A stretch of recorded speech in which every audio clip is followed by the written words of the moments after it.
into several categories based on their functional types. Okay, now these three controls that we have discussed, technical, operational, and managerial, what they are going to do.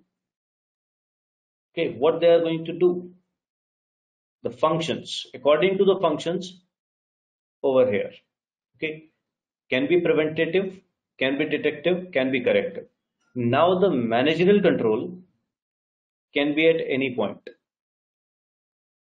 Okay, can be at the technical control can be at any point. The operational control can be at any point. Okay, can be physical, can be compensating, can be deterrent. Okay, the other three types of functions over there. Okay, so now these are the broad categories.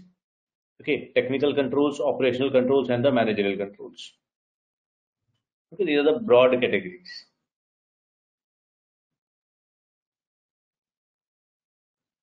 Then these are based on the functional types, like preventive control. What are the preventive controls? They prevent. Okay, like you have the antivirus, you have the firewall, right? You have the intrusion prevention system. Okay, you have the access control list. Okay, so these are the preventive controls. Okay, the security guard is a preventive control. The door lock is a preventive control. Okay, now it is the physical control. Yes, the door lock is the physical control. The security guard is the physical control. But they are there to prevent any type of unauthorized or the bad activity, right? Any type of intrusion. The access control list, the firewall is a preventive control, right? So based on the functions. Okay, detective controls, they're only to detect. Okay, like the intrusion detection system, like the CCTV camera. They are to detect. Okay, monitoring tools. They are to detect if that what exactly is being done. Okay, corrective control.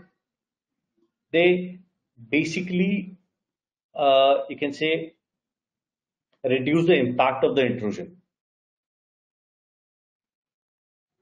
Okay, the response to, okay, and fix the issues. Okay, like if anything happens, like they are mostly used for the recovery part of the attack. Okay, they operates after the attack, as you can see over here. The detective during an attack and preventive before the attack. Okay, this preventive, you go back to the cybersecurity framework, the protection part of it over here. Okay, all the controls will be implemented under the protection part. Detective, detection part, detection phase. Okay, corrective will go on to the recover part, not the respond. No, sorry, the respond and recover both, actually. Okay, the respond and recover both. Okay, and these three are for the identification. The technical, the operational, and the managerial are for the identification part of it. Okay. Then another types of control, physical control, deterrent control, and compensating control.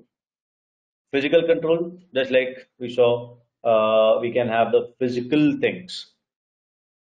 Okay, door locks, alarms, gateways, security cameras, guards for the physical. Deterrent control, just type of a warning. Okay, like you might have seen some warnings like you are under CCTV surveillance, right?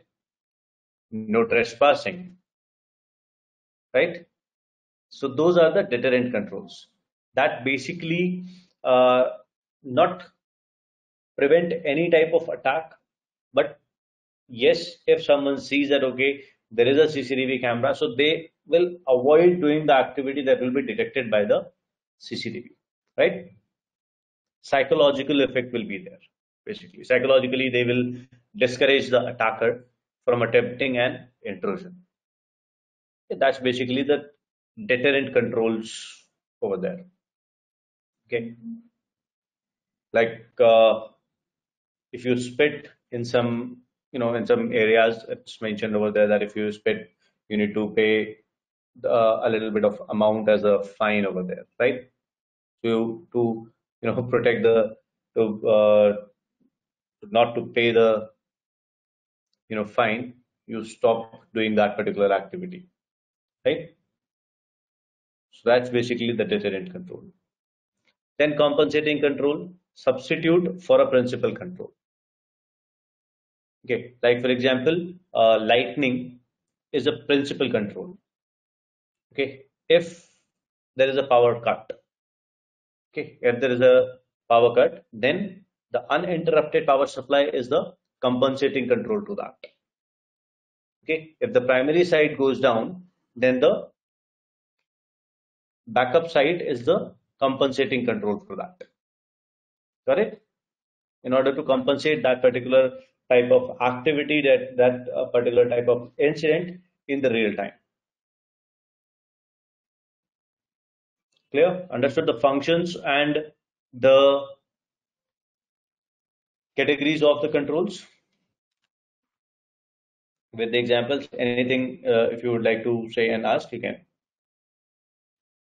Could you give one more example for the compensating? Compensating control, like I said, if anything happens to the primary site, if that's basically the type of disaster recovery also.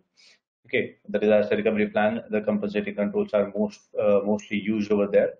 Okay, we can have the example like if the firewall goes down. For example, if the firewall goes down, the attacker may target the firewalls. Okay, if the firewall goes down, then we have another firewall in place of that. We have the backup firewall, or we have the intrusion detection system to compensate that particular control, basically.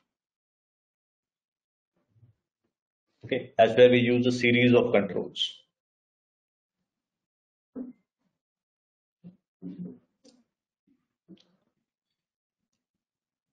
All good, Derek? Yes, thank you. Okay, thank you. Then it comes to the NIST cybersecurity framework. Okay, now a cybersecurity framework basically it's you know it states a list of activities and the objectives to mitigate the risk. Okay, and in the cybersecurity framework from the NIST basically, okay, the CSF, we saw that there are five functions over there: identify, protect, detect, respond, and recover. Okay, with that there are another frameworks also. Okay, risk management framework, the Federal Information Processing Standards is there, and then the special publications by NIST are also there. Okay, now I have a question that why we use the framework, or what is the framework? Not the cybersecurity, not the security, just the framework, in general terms.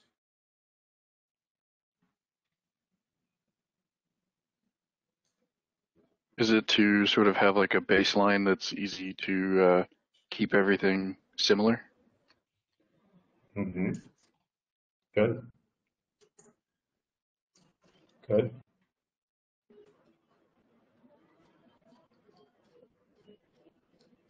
Anyone would like to add some things?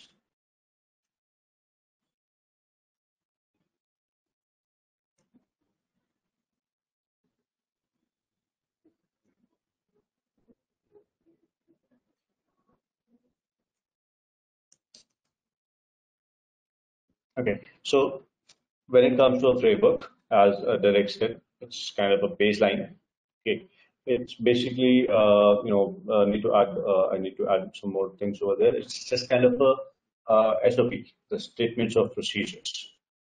Okay, to follow in order to achieve something. Okay, and when it comes to the specific tasks, okay, like you have risk, you have cybersecurity. Okay, you have any other business functionality. Okay, so for all those things, there are different frameworks. Okay, different frameworks. Like for the good governance, there are the framework. Okay, COBIT is their control objective for information and related technologies. Okay, they basically define that what exactly is to be done. Okay, in order to achieve the objectives in what you can say with the effective results. Okay, with the effective results, basically.